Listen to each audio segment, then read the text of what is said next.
Student, Assalamu alaikum. Today we start the lecture, chapter number 3rd for class first year. Chapter number 3rd, lecture number 1. So in this chapter number 3rd, we have the first topic is motion. Student, motion को हम कैसे define कर सकते हैं?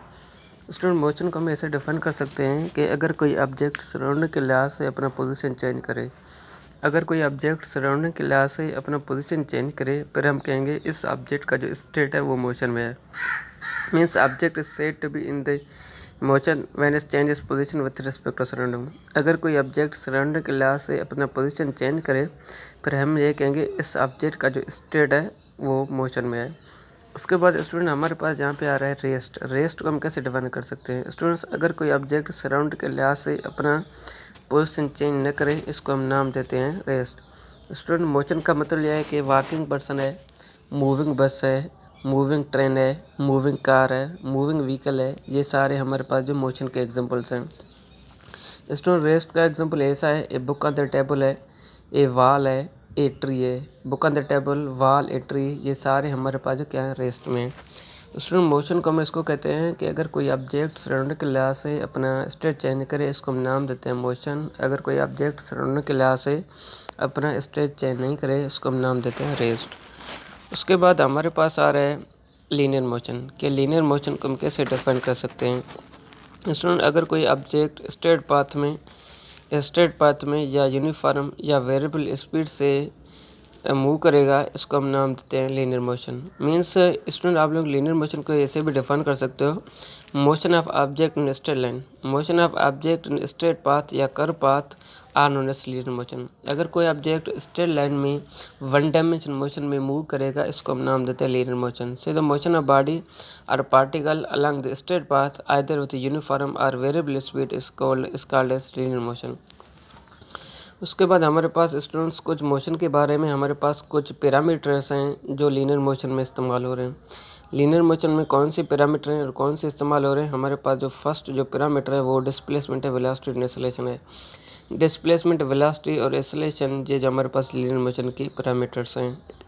Means displacement, velocity and acceleration are called the parameter of linear motion. Students, उसके बाद हमारे पास term आ रहा है कि हम डिस्प्लेसमेंट को हम कैसे डिफाइन कर सकते हैं। स्टूडेंट, डिस्प्लेसमेंट को हम ऐसे डिफाइन कर सकते हैं, दो पॉइंट के बीच में जो शार्टेस्ट डिस्टेंस है, the shortest distance between two point, दो पॉइंट के बीच में जो मिनिमम डिस्टेंस है, दो पॉइंट के बीच में जो लीस्ट डिस्टेंस है, दो पॉइंट के बीच में जो शार्टेस्ट डिस्टेंस है, इसको हम नाम देते हैं डिस्प्लेसमेंट। स्टूडेंट, जैसा कि डिस्प्लेसमेंट जो है वेक्टर क्वांटिटी है और इसका सिंबल जो है डी भी है, इसका सिंबल एस भी है और इसका सिंबल डेल्टा आर भी है। सो डिस्प्लेसमेंट को हम कैसे डिफाइन कर सकते हैं? The change of position of particle, the change of position of particle between two point, इसका रेफर्ड है डिस्प्लेसमेंट ऑफ पार्टिकल। तो displacement is vector quantity and it's symbol is delta R capital. And student, इसका हमारे पास जो displacement का जो unit है वो है मीटर है। सो डिस्प्लेसमेंट को हम ग्राफ के लिहाज से कैसे डिफाइन कर सकते हैं? To explain the distance, to explain the displacement of particle between E and V, let we assume that the particle is moved between two same point along curve path. So the position of particle at point A and B is defined as the position vector R and R2 respectively. Student, हमने क्या किया, हमने यहाँ पे x x और Y x line select कर लिया। हमने दो पोजीशन वेक्टर सेलेक्ट कर लिया, एक हमारे पास R1 है, दूसरा हमारे पास R2 है। उसके बाद हमने क्या किया, इन दोनों पोजीशन वेक्टर की डिफरेंस मालूम कर लिया। डिफरेंस क्या किया, हमने एक रिजल्टेंट पोजीशन वेक्टर ड्रा किया जो ए और बी को जो ज्वाइन करे, इसको हम नाम देते हैं resultant position vector, means delta R. So students, अगर ये जो हमारे पास डेल्टा आर है, इसको हम नाम देते हैं डिस्प्लेसमेंट। सो ये डेल्टा आर बराबर हो जाएगा R2 माइनस R1। सो उसके साथ साथ हमारे पास स्टूडेंट यहाँ पे वेलोसिटी है, वेलोसिटी को हम कैसे डिफाइन कर सकते हैं? स्टूडेंट, वेलोसिटी को हम डिफाइन ऐसा कर सकते हैं कि डिस्प्लेस और टाइम के बीच में रेशियो है, डिस्प्लेसमेंट और टाइम के बीच में जो रेशियो है, इसको हम नाम देते हैं velocity. So the ratio between displacement and displacement time इसका वेलोसिटी, या इसको हम ऐसे भी डिफाइन कर सकते हो, the time rate of change of displacement of object, इसका वेलोसिटी। सो वेलोसिटी को हम दूसरे लफ्ज़ में ऐसा भी डिफाइन कर सकते हैं, the time the rate of change of position of particle taking between 2 point is called velocity of particle between 2 point. So in other words, it can be defined as the change of position of particle measured between 2 point in unit interval time is called velocity. So students, velocity को हम ऐसा भी define कर सकते हैं so student हमने क्या किया, हमने यहाँ पे एक्स एक्सिस और वाई एक्सिस लाइन ले लिया।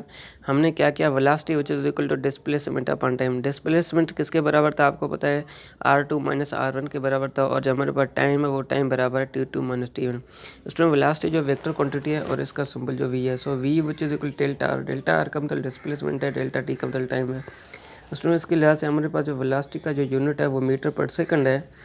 उसके बाद हमारे पास है average velocity. Student average velocity को हम ऐसे डिफाइन कर सकते हैं, total displacement divided by total time. अगर कोई object total displacement total time में कवर करेगा, इसको हम नाम देते हैं average velocity. So average velocity can be defined as when the velocity is measured in considered time interval between two instant considerably different from each other, then the calculated velocity is average velocity for the interval time. So student simply हम average velocity को ऐसे define कर सकते हैं, total velocity covered by the body divided by total time taken are known as average velocity. So student उसके साथ हमारे पास आ रहा है इंस्टेंट वेलोसिटी आ रहा है कि हम इंस्टेंस वेलोसिटी हम कैसे डिफाइन कर सकते हैं। स्टूडेंट्स इंस्टेंस वेलोसिटी को हम ऐसे डिफाइन कर सकते हैं, अगर कोई ऑब्जेक्ट कोई डिस्प्लेसमेंट कवर करे, अगर कोई ऑब्जेक्ट किसी पार्टिकुलर टाइम में कोई डिस्प्लेसमेंट कवर कर रहा है, इस पार्टिकुलर टाइम में कोई डिस्प्लेसमेंट कर रहा है, इस डिस्प्लेसमेंट को कवर करने के इसको बहुत जो है ना कम लिमिट में अगर ये कवर करेगा, इसको हम नाम देते हैं instant velocity. So students it can be defined as velocity of body calculate within very short interval time. So instant velocity को हम कैसे डिफाइन कर सकते हैं, it is the velocity of body covered by the body in the very short interval time. अगर कोई object कोई short interval time में कोई वेलोसिटी कवर करेगा 2 पॉइंट के बीच में, इसको हम नाम देते हैं instant velocity. So students velocity का आपको पता है सिंबल v है, INS का मतलब इंस्टेंटेनियस है, LM का मतलब लिमिट है, delta t approach to zero है, ये हमारे पास बन जाएगा delta r upon delta t. Students आपको ये पता होना चाहिए, ये जो हमारे पास यूनिफॉर्म वेलोसिटी है ना, जब एवरेज और इंस्टेंट वेलोसिटी ऑफ ऑब्जेक्ट, अगर किसी ऑब्जेक्ट का एवरेज और इंस्टेंट वेलोसिटी बराबर हो जाएंगे, फिर हमारे पास ये यूनिफॉर्म वेलोसिटी बन जाएगा। आप लोग इसको यूनिफॉर्म वेलोसिटी को कैसे डिफाइन कर सकते हो, when the average and instant velocity of object are equal then the object moves uniform velocity. अगर किसी ऑब्जेक्ट का एवरेज और इंस्टेंट वेलोसिटी आपस में बराबर हो जाएंगे, फिर जो हमारे पास ऑब्जेक्ट होगा वो यूनिफॉर्म वेलोसिटी से मूव करेगा। स्टूडेंट यूनिफॉर्म वेलोसिटी को हम कैसे डिफाइन कर सकते हैं कि अगर कोई object equal distance equal interval time में कवर करेगा, अगर कोई object same distance same time में कवर करेगा, means when the object cover equal distance in equal time, when the object cover equal distance in equal time is called uniform velocity. Student uniform velocity को हम ऐसे define कर सकते हैं कि अगर कोई object same distance same time में कवर करेगा, या अगर कोई object equal distance equal time में कवर करेगा, फिर हम कहेंगे इस ऑब्जेक्ट का जो वेलोसिटी है वो यूनिफॉर्म है। मीन्स ये जो ऑब्जेक्ट किसी वेलोसिटी से मूव करेगा वो यूनिफॉर्म वेलोसिटी से मूव करेगा। स्टूडेंट उसके बाद हमारे पास आ रहा है वेरिएबल वेलोसिटी। स्टूडेंट वेरिएबल का मतलब ये चेंज है। स्टूडेंट वेरिएबल वेलोसिटी को हम ऐसे डिफाइन कर सकते हैं कि अगर कोई object unequal distance equal time में कवर करे, अगर कोई object unequal distance equal time में कवर कर गए, फिर हम कहेंगे इस ऑब्जेक्ट का जो वेलोसिटी है वो वेरिएबल वेलोसिटी है।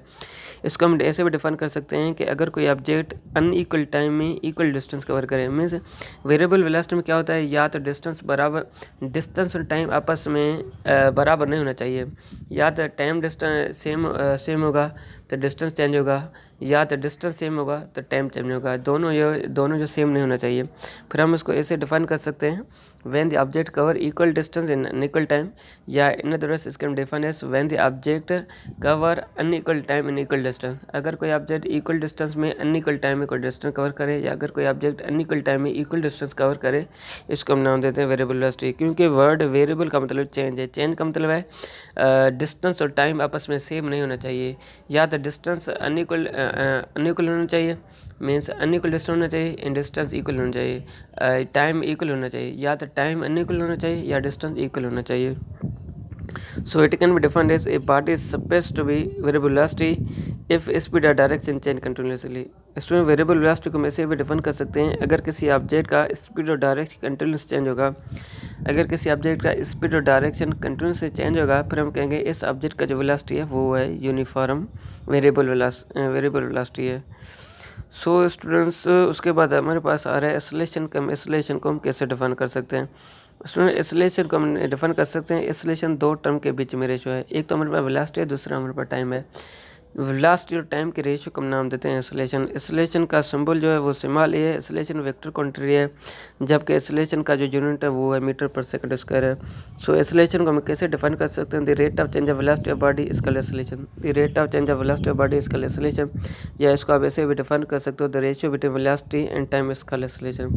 सो स्टूडेंट्स, आप लोग को जो HW है नेक्स्ट टाइप के लिए जो आप लोग को होमवर्क है वो आप लोग को एक्सेलरेशन एंड टाइप है, और दूसरा आप लोग को first equation motion and second equation motion है। आप लोग को चाहिए कि आप अपना HW डायरी हमारे व्हाट्सएप ग्रुप फर्स्ट में भेज दें। सो थैंक यू, अल्लाह हाफिज़।